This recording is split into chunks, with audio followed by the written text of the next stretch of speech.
Hadithi yetu inaanza na mwanamume aliyefiwa na mke ambaye analazimika kumlea mtoto wake peke yake. Kila uamuzi anaofanya unaonekana kuwa mzito kwa sababu kila jukumu lipo juu yake. Hayo ndiyo maisha ya Mansik, baba mmoja anayefanya kazi kwa bidii ili kuhakikisha tu binti yake mdogo yuko salama na ana usalama. Katika kipindi hiki cha maisha yake, Mansik anatafuta kwa udi na uvumba mwanamke kutoka Vietnam ambaye anaweza kumkodi ili aigize kama mama wa uongo wa binti yake. Anakutana na wakala wa kiume ambaye anamwonyesha picha ya mwanamke mmoja anayefaa, lakini wakala huyo hana uhakika. Ana wasiwasi kuwa mtoto huyo hataamini kuwa mwanamke aliye kwenye picha ndiye mama yake mzazi. Mansik anakiri kwamba binti yake hajawahi kumwona mama yake kabisa. Siku zote amekuwa akidanganya, akimwambia mtoto huyo kwamba mama yake anafanya kazi mbali huko Vietnam. Ingawa mwanamke aliye kwenye picha haonekane kushawishi sana, Mansik anajiona hana la kufanya na amebanwa. Hivyo basi, baada ya kukataliwa na wanawake wengine wengi waliogoma kuigiza kama mke wake wa uongo, hatimaye anakubali. Wakati anaondoka mahali hapo, anakumbana na fujo isiyo ya kawaida. Mwanamke anafukuzwa na mwanamume. Inatokea kwamba mwanamke huyo anafanya kazi kwenye klabu ya ukahaba na anajaribu kukimbia kwa sababu hawezi tena kuvumilia maisha hayo.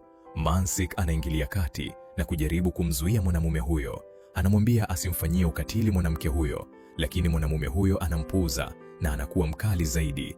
Anaanza kumpiga makofi mwanamke huyo, na kuona hivyo, Mansik anapandwa na hasira na kumpiga ngumi ya uso mwanamume yule. Muda mfupi baadaye, mwanamke anayejulikana kama Madam anawasili. Inatokea pia kwamba anamfahamu Mansik. Madam anaeleza kuwa mwanamke huyo alikuwa anakimbia kwa sababu anadaiwa pesa na mwanamume aliyekuwa anamfukuza. Hiyo ndiyo sababu iliyomfanya amfuate.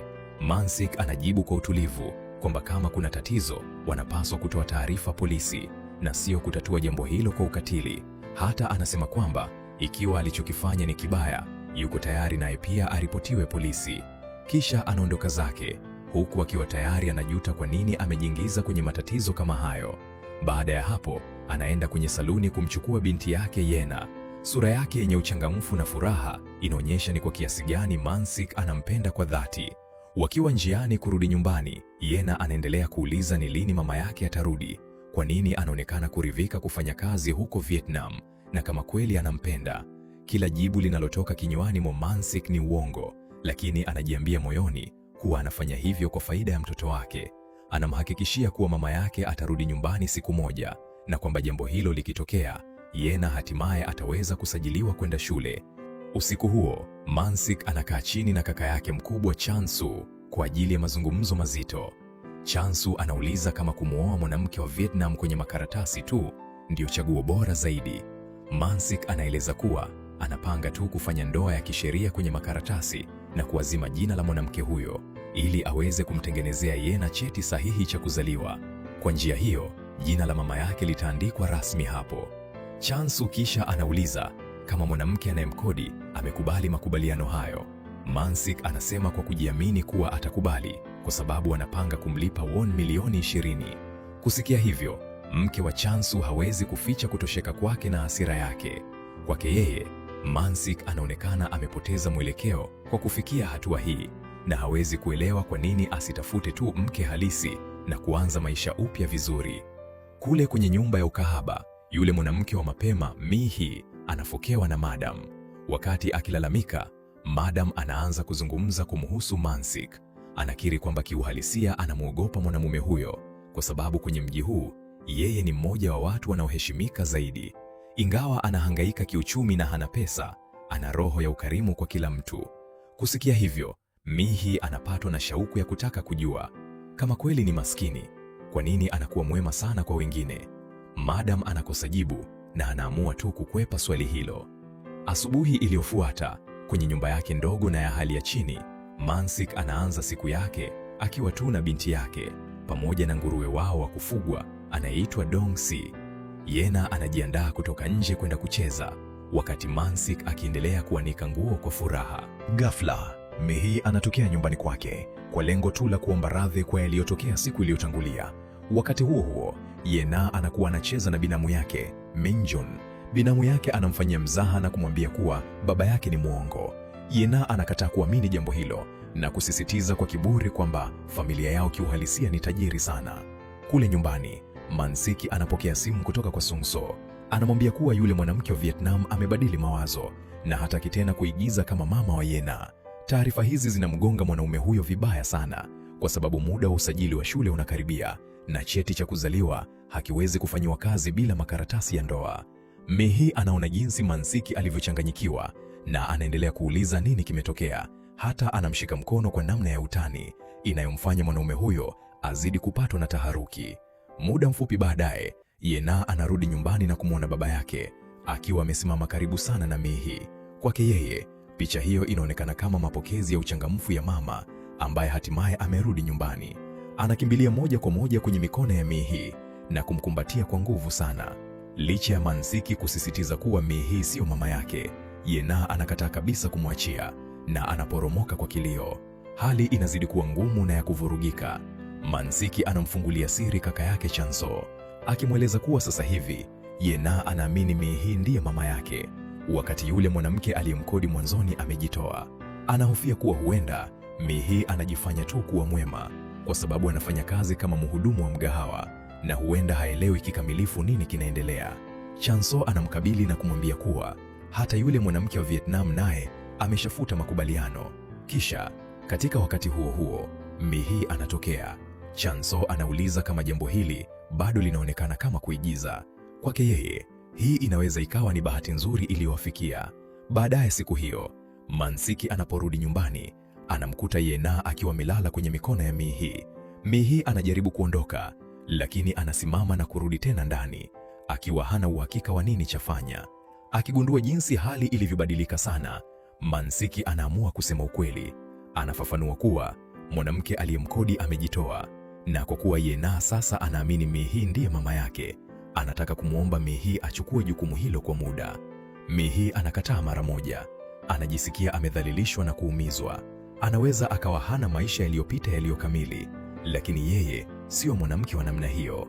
Mansiki anaendelea kubembeleza na kuahidi kumlipa won milioni 20. Bado anaendelea kukataa, lakini kisha anakumbuka deni lake kubwa linalomkabili.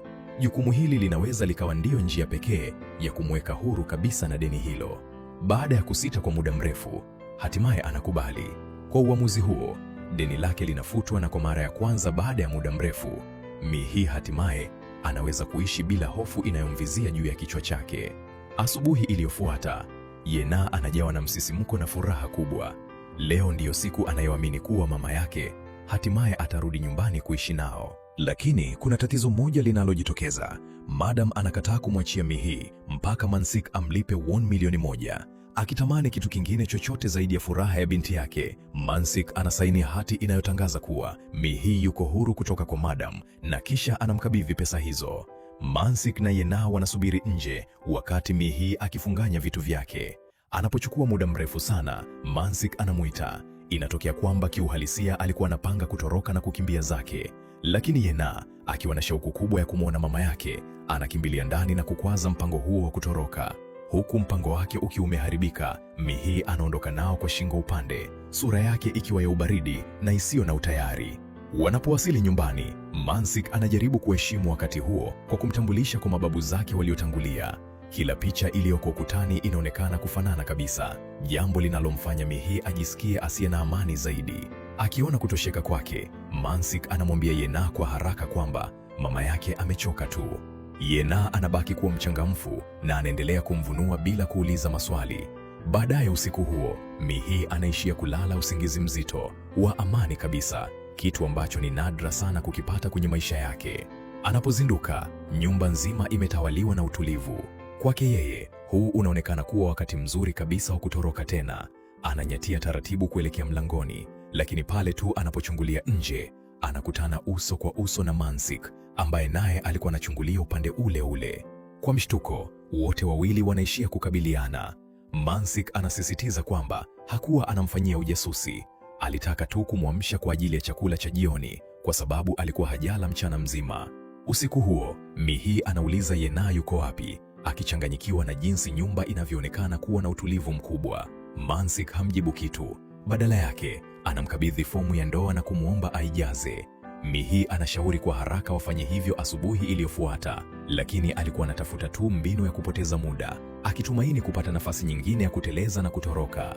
Mansik anafafanua kuwa atakuwa na majukumu mengi sana kesho na hatakuwa na muda wa kushughulikia makaratasi hayo, hasa kwa sababu Chansu na familia yake wameshaandaa chakula cha sherehe kwa ajili yao. Akiwa hana chaguo lingine, Mihi anaanza kujaza ile fomu. Anajitahidi sana kuficha taarifa zake binafsi, lakini Mansik, kwa kuwa ni mtu mwazi siku zote, anang'amua jambo hilo. Anatambua kuwa mwanamke huyo ana umri wa miaka 27 tu, mdogo sana kuliko alivyotarajia, na hana familia yoyote iliyoorodheshwa mahali popote. Ni hapo tu ndipo anapoelewa kuwa Mihi amekuwa peke yake maisha yake yote. Mihi hatimaye anamweleza ukweli. Aliachwa kwenye kituo cha watoto yatima akiwa mtoto mchanga kabisa. Baba yake alimpa jina tu na kutoweka mazima. Mansik anaendelea kuuliza maswali mengi, akisukumwa na hamu ya kutaka kujua, hadi mwanamke huyo anapokasirika. Anamkumbusha kuwa kutokuwa na familia ndiyo sababu kubwa iliyomfanya akubali kuigiza kama mama wa Yena. Jambo hilo linamnufaisha yeye pia, hivyo hapaswi kuuliza mambo mengi mno. Baada ya kusema hayo, anageuka na kurudi ndani ya nyumba, akimwacha Mansik akiwa amesimama hapo akitafakari kuhusu mwanamke huyo mwenye maisha magumu aliyemleta kwenye maisha yake. Muda mfupi baadaye, Mansik anaondoka kwenda kwenye mjumuiko, akimwacha Mihi nyumbani. Chansu anashauri kuwa labda mwanamke huyo anatamani kujiunga nao kwenye hafla hiyo, lakini Mansik anaeleza ukweli halisi. Hana aibu, ila tu anachukizwa kila wakati anapoona sura yake, hivyo anaamua kuwa ni bora zaidi kumwacha apumzike nyumbani. Akiwa amebaki peke yake ndani ya nyumba, Mihi bado hawezi kumwelewa Mansik kichwani mwake. Anaonekana kuwa mtu wa kawaida sana, lakini kwa namna fulani ana pesa. Kabla ya kutoroka, anafikiria hata kumuibia mwanamume huyo, lakini wakati akizunguka ndani ya nyumba, bendeji iliyoko kwenye mguu wake inalegea na kuvuka. Na katika wakati huo huo, Mansik na Yena wanarudi nyumbani bila kutarajiwa na kumfumania akiwa kwenye harakati hizo. Akiwa ameshtuka, Mihi anasisitiza kwa haraka kuwa hajaiba kitu chochote. Mansik, kwa kuwa hana habari kabisa na nia yake ya kutoroka, hafikirii hata suala la wizi.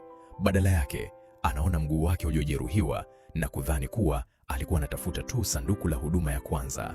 Jambo hilo la kumjali kwa dhati linamfanya Mihi aone aibu, na kabla hajahifadhi hisia zake, Mansik anakuwa ameshaanza kumsaidia kutibu kidonda chake. Asubuhi iliyofuata, Yena anasubiri kwa hamu kubwa mama yake aamke. Mihi anapofumbua macho yake hatimaye, Yena anasifia uzuri wake na kuomba kwa aibu, kitu ambacho hajawahi kukipata maishani mwake. Anatamani kugusa mkono wa mama yake. Mihi anakubali, lakini anaweka sheria kali kwamba anaweza tu kuweka mkono wake hapo bila kuusogeza. Badala yake, Yena anafinya kifua chake kwa shauku safi ya kitoto. Akijawa na furaha kubwa, anakimbia kwenda kumwambia baba yake jinsi kifua cha mama yake kilivyolaini, na kumwacha Mihi akiwa ameingiwa na aibu ya kufa. Baada ya chakula cha asubuhi, Yena hawezi kusubiri kwenda kumwonyesha rafiki wake mkubwa nywele alizosukwa na mama yake. Wakati huo huo, Mihi ambaye hapo awali hakutamani kitu kingine chochote zaidi ya kutoroka, anaanza kuhisi joto la familia halisi kwa mara ya kwanza maishani mwake. Baadaye, Mansik anaondoka kwenda kufanya kazi kwenye shamba la nguruwe, na Mihi anaishia kulala usingizi peke yake ndani ya nyumba. Anapozinduka, anakuta ujumbe mfupi ulioachwa na Mansik. Anamwambia kuwa kuna matunda kwenye jokofu, anaweza kula chochote anachopenda, na kama anataka vitafunio, anaweza kuchukua kiasi fulani cha pesa na kwenda kwenye duka la bibi ambalo amemchorera mchoro wa ramani ndogo ya kulifikia. Kwa kutumia ramani hiyo, Mihi anaelekea kwenye duka hilo dogo, ambapo kwa bahati anajikuta anakutana na Yena. Bibi wa duka hilo anamkaribisha Mihi kwa uchangamfu mkubwa na kusifia uzuri wake, akisema anaonekana kuwa mke mzuri na wa kupendeza sana kwa Mansik. Wakiwa njiani kurudi, mkulima mmoja anawaita. Mwanamke huyo anawakabidhi pilipili kwa furaha bila kudai malipo yoyote. Muda mfupi baadaye, watu wengine wanasogea karibu yao, wakiwapa pweza, tikiti maji na sifa kemkem kuhusu uzuri wa Mihi. Yena anajawa na kiburi na furaha, na kwa mara ya kwanza, Mihi anahisi ukarimu wa jamii ambayo inawajali kwa dhati kabisa. Wanapowasili nyumbani, Mansik anabaki amepigwa na butwaa kuona rundo la bidhaa ambazo Mihi amebeba. Yena anaeleza kwa msisimko mkubwa kwamba kila kitu alichonacho kilitolewa kwao na wakulima wa eneo hilo. Kila mtu aliyewaona barabarani aliwapa kitu fulani, kuanzia mazao hadi zawadi ndogo ndogo. Hapo hapo, Mihi anauliza swali ambalo limekuwa likizunguka kichwani mwake. Je, Wanakijiji wanaamini kweli yeye ni mama yake Yena, kwa kuwa kila mtu alikuwa anamuita mrembo. Mansik anafafanua sababu yake. Hakuna mtu yeyote kijijini hapo aliyewahi kumwona mama mzazi wa mtoto huyo, hivyo hakuna njia kwa mtu yeyote kumtambua au kumtilia shaka. Wazo hilo linamwacha Mihi akiwa amekosa la kusema kwa kitambo. Asubuhi iliyofuata, Mihi anaona jinsi nywele za Mansik zilivyokuwa vurugika na kukua vibaya. Anamuomba akae chini ili aweze kumtengeneza na kumnyoa vizuri. Imepita miaka mingi tangu Mansik awe karibu kiasi hicho na mwanamke, na wakati mikono ya Mihi inayogusa nywele zake, mshipa yake ya fahamu inaanza kupata mtikisiko mkubwa. Mwili wake wote unaanza kutetemeka kana kwamba ameshikwa na baridi kali, wakati Mihi akiendelea kupunguza nywele hizo. Baada ya kumnyoa, Mihi anadokeza kuwa anatamani kuazima pikipiki yake ili kwenda mjini. Badala ya kumwacha aende peke yake, Mansik anashauri waende wote kwa pamoja. Hivyo basi, watatu hao wanaondoka kwa ajili ya matembezi madogo ya kifamilia. Yena anafurahia sana, na Mihi anaanza kuzoea na kuingia taratibu kwenye mfumo wa maisha haya mapya. Wakiwa mjini, Mansik anawatendea kwa wema mkubwa, akiwaacha wafanye manunuzi, huku yeye akiwaangalia kwa tabasamu pana na la utulivu. Wanamalizia matembezi hayo kwa kupata ice cream na juisi, wakifurahia wakati huo rahisi wa furaha ya pamoja. Lakini karibu na hapo, Madam anatokea kuwaona. Mtazamo ulioko kwenye sura yake unaonyesha wazi kuwa hawezi kabisa kuvumilia kuona jinsi Mihi alivyobadilika sana. Muda mfupi baadaye, Shanyang anawasili na kuuliza kama mgahawa huo una kahawa yoyote. Badala ya kujibu swali hilo, Madam anaropoka na kusema kwamba mwanamke aliyeambatana na Mansik alikuwa anafanya kazi kama mhudumu wa ukahaba kwenye klabu. Shanyang anamfokea mara moja na kumwambia achunge maneno yake, kwa sababu haiwezekani kabisa mke wa Mansik akawa amewahi kufanya kazi ya namna hiyo. Madam anabaki amekosa la kusema na amepigwa na butwa. Wakati huo huo, Yena anaona kundi la watoto wa shule wakitembea pamoja na anapatwa na shauku kubwa ya kutaka kusajiliwa shule. Anamvuta baba yake huku na kule kwenye eneo hilo, akitamani kujionea mwenyewe shule hiyo pamoja na kituo cha kulelea watoto wadogo. Mansik anajaribu kukiri kwamba hajui maeneo hayo yoyote yalipo, lakini Yena anamfariji na kumtuliza. Anaamini kuwa mama yake anajua kila kitu duniani. Baada ya kuzunguka kwa muda fulani, hatimaye Yena anasinzia na kulala usingizi mzito. Wote wawili, Mansik na Mihi, wanahisi uzito mkubwa ukiwalemea mioyoni mwao. Mansik anahofia kuwa bado hawezi kumpa binti yake kila kitu anachohitaji, wakati Mihi naye akijiuliza kimya kimya moyoni mwake nini anachopaswa kukifanya baada ya hapo. Baadaye, Mansik anajiandaa kuondoka tena, akimwambia Mihi kwamba lazima afanye kazi ya ziada usiku kwa sababu mmoja wa nguruwe yuko karibu kuzaa. Kabla hajaondoka, Mihi anajaribu kuzungumzia mipango ya shule ya Yena, lakini Mansik anamnyamazisha kwa upole. Anahofia kuwa mada hiyo itamletea tu msongo wa mawazo na kumchosha zaidi. Mansik anapoondoka, Mihi anaelekea chumbani kwake. Wakati akifungua draw, anaikuta ile fomu ya ndoa. Anatambua kuwa Mansik hakuwahi kuiwasilisha kwa sababu sahihi yake bado ilikuwa haijawekwa. Ugunduzi huo unamgonga kwa nguvu na kumgusa moyoni zaidi alivyotarajia. Muda mfupi baadaye, Shanyang anatembelea nyumba hiyo. Anajitambulisha kwa hotuba ndefu, akidai kuwa yeye ni binamu yake Mansik. Kisha hapo hapo anaongeza kuwa alifikiri mwanamke huyo angekuwa wa kuvutia na wa kushangaza zaidi, lakini anaonekana kuwa wa kawaida tu. Bila kusita, anataja pia kuwa anajua kuwa alikuwa anafanya kazi kama mhudumu wa ukahaba kwenye klabu. Kusikia hayo, Mihi anabaki kimya, lakini ndani ya nafsi yake anajisikia kuvunjika vipande vipande. Hawezi kuelewa ni kwa nini Mansik ameshiriki na kutoa siri kubwa na ya kibinafsi kama hiyo kwa mtu mwingine baada ya kumwahidi kuweka maisha yake ya zamani kuwa siri. Wakati anarudi nyumbani usiku huo, Mansik amelewa chakari. Anayumba barabarani huku akichuma maua bila kufikiri vizuri wakati akitembea. Akili yake imevurugika kabisa. Anaendelea kujiuliza nini anachopaswa kukifanya na ni kwa muda gani ataendelea kuficha hisia zake za kweli. Bila kujali maisha yake ya nyuma yalikuwaje, Mihi amekuwa mtu mpole na mrembo sana machoni pake. Hatimaye anapofika nyumbani, anamuita kwa sauti ya kilevi inayovuta maneno. Hakuna jibu linalotoka, hivyo anadhania kuwa ameshalala usingizi mzito. Katika hali hiyo ya kulewa, hisia zote alizokuwa anazizuia moyoni zinaanza kuporomoka nje. Anaanza kuzungumza peke yake, akiomba radhi tena na tena. Anakiri kwamba hata kama Mihi aliwahi kufanya kazi kwenye klabu ya ukahaba. Bado ni mwanamke mdogo anayestahili kuheshimiwa. Ana hisia za kweli na ana mtoto anayemhusudu na kumng'ang'ania kwa upendo. Amekuwa sehemu muhimu sana ya maisha yao. Badala ya kujilaumu, anaanza kuhisi shukrani moyoni. Anasema ana bahati kwa kuwa mtu mjinga, kwa sababu kama angekuwa mwerevu zaidi, huenda angefanya jambo baya. Anaogopa sana kuwahi kuwa na nia mbaya dhidi ya mtu mwema na wa kupendeza kama yeye. Kitu ambacho hakijui ni kwamba Mihii yuko macho. Anasikia kila neno linalotamkwa, akiwa amesimama kimya kimya, huku moyo wake ukisokotana kwa kuchanganyikiwa. Hawezi kuamua kama anapaswa kubaki au kuondoka zake. Asubuhi iliyofuata, Yena anapatwa na taharuki kwa sababu mama yake ana homa kali. Mansik anamwomba Yena kwa haraka amwangalie mwanamke huyo wakati yeye akitoka kwenda kununua dawa. Yena ambaye ameshazoea kushughulikia mambo peke yake, anamhudumia Mihii kwa upendo wote alionao.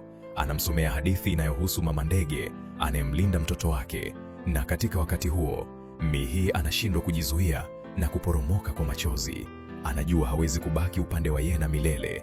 Akimwona akilia, Yena anamfariji na kusisitiza kwamba yule mama ndege aliye kwenye hadithi atakuwa sawa tu. Lakini Mihii hawezi kuacha kulia. Wakati huo huo, kule mjini, Chanyang anaona dawa alizobeba Mansik na kudhani kuwa Yena ndiye anayeugua. Mansik anafafanua kuwa dawa hizo kiuhalisia ni kwa ajili ya mama yake. Chanyang anashtuka kwa sababu alimuona Mihii akiwa mzima wa afya siku iliyotangulia, na anajua siri ya maisha yake ya nyuma kama mfanyakazi wa klabu ya ukahaba. Hapo ndipo Mansik anapongamua ukweli. Chanyang lazima atakuwa amemwambia mwanamke huyo maneno hayo ya kashfa moja kwa moja usoni kwake. Hasira zinamlipuka na kuanza kukimbia kuelekea nyumbani. Anapowasili, Yena anamwambia kuwa mama yake hayuko chumbani tena. Taharuki kubwa inamshika na anakimbia nje kwenda kumtafuta. Kwa bahati nzuri, anakuwa hajaenda mbali sana.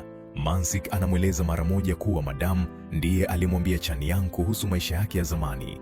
Anambembeleza asimwelewe vibaya, lakini Mihii anakataa kumwamini. Anamuita muongo. Anasema maisha yake yote yamekuwa ya shida na maumivu makali, na ameshakubali kuishi maisha ya baadaye yanayoonekana kama takataka. Kwake yeye, Mansik ameingia kwenye ulimwengu wake kwa lengo tu la kuvuruga kila kitu, ikiwa ni pamoja na moyo wake na akili yake. Anasema kwamba kabla ya Chamyong kuwasili, alikuwa anampenda Yena kwa dhati na alikuwa tayari kumkubali Mansik pia. Kusikia hivyo, Mansik anavunjika moyo vibaya sana. Anamuuliza kwa sauti ya upole kama kweli anamuona yeye kama mtu aliyekuja kumtupa na kumpoteza, au anamuona kama mtu aliyekuja kumtoa huko aliko na kumrudisha nyumbani. Swali hilo ni fupi, lakini linamwacha mwanamke huyo akiwa hana la kusema. Kitu pekee anachoweza kukitamka ni kwamba anataka kuondoka zake. Siku chache zinapita na hatimaye Yena anauliza swali ambalo amekuwa akilizuia moyoni. Anataka kujua kwa nini mama yake hajasitisha safari yake na kupiga simu, na kwa nini aliondoka kabla ya usajili wa shule. Mansik anamwambia kwa upole kuwa mama yake amerudi Vietnam kwa ajili ya kazi. Anamwomba radhi pia, akimweleza kuwa bado hajafanikiwa kumsajili kwenda shule. Usiku huo, mbali sana kwenye duka dogo la dawa, Mihii amesimama kimya kimya kwenye mpasuko wa rafu. Anamwona msichana mdogo akilia wakati akisoma hadithi ile ile ambayo Yena aliwahi kumsomea, hadithi kuhusu yule mama ndege. Taswira hiyo inamgusa na kumnyonga moyo wake papo hapo. Hawezi kujizuia na kuanza kuzungumza kwa sauti ya upole na yule binti, akimfariji kuwa yule mama ndege hafi na kwamba hatimaye anakuja kuishi kwa furaha kubwa na mtoto wake. Wakati huo unaonyesha ni kwa kiasi gani anamkumbuka sana Yena. Kule nyumbani, Yena anakataa kukatwa kucha kwa sababu anaogopa rangi ya kucha aliyopakwa na mama yake itafutika na kutoweka. Wakati akimsaidia kujiandaa kwa ajili ya kuoga, Mansik anaikuta tena ile fomu ya ndoa kwa bahati mbaya. Safari hii anagundua kitu ambacho hakuwahi kukiona hapo awali. Mihii aliisaini. Si hivyo tu, bali pia alisahihisha umri wake wa kweli, akifichua kuwa ana umri wa miaka 32. Na ghafla kila kitu kinakuwa wazi kabisa. Hakuwa anataka ndoa ya kisheria kwenye makaratasi tu. Alikuwa anataka ndoa halisi ya maisha. Alikuwa anataka kuishi maisha ya pamoja nao. Ugunduzi huo unamlemea na kumjaza Mansik hisia nzito. Kwa mara ya kwanza baada ya muda mrefu, anajawa na furaha ya dhati na ya kweli. Asubuhi iliyofuata, akiwa na azma mpya na ya nguvu, anamuita mwanasheria wake. Hapo ndipo inapofahamika kuwa Mansik kumbe ni mtu tajiri sana, ambaye alichagua tu kuishi maisha rahisi ya chini. Kila kitu kikiwa kimekaa sawa, hatimaye yeye pamoja na Mihi wanaelekea kwenye sherehe yao ya ndoa, wakiwa wanametameta kwa tabasamu la furaha ya dhati kabisa. Na hapo ndipo hadithi yao inapoishia. Hivyo basi, funzo la hadithi hii ni kwamba kama utajifanya kuwa mama wa uongo kwa muda mrefu wa kutosha, unaweza kuishia kupata familia mpya kabisa bila kutarajia, mahitaji ya chakula ya bure, nguruwe wa kufugwa na ndoa ya kushtukiza. Kwa hiyo, labda vurugu za maisha ni mapenzi tu yaliyovaa miwani ya bei rahisi ya jua.